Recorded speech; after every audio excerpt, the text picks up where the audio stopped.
ಆದ್ರೆ ಕೊನೆ ಸಲ ನಿಮ್ ನಗು ಮುಖನ ತೋರ್ಸಿ ಮಾರ್ರೆ.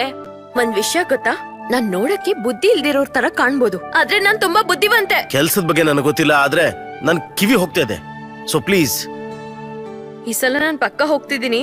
ಸರ್, ಊಟ ಮಾಡ್ಬಿಡಿ ಪ್ಲೀಸ್. ಒಂದ್ ನಿಮಿಷ, ಈ ಕಿಸ್ ಮ್ಯಾಟರ್ ಇದೆಯಲ್ಲ, ನಾನ್ ಮಿಸ್ಸಸ್ ಸಿಂಹ ಅವ್ರಿಗೆ ಹೇಳೋದಿಲ್ಲ.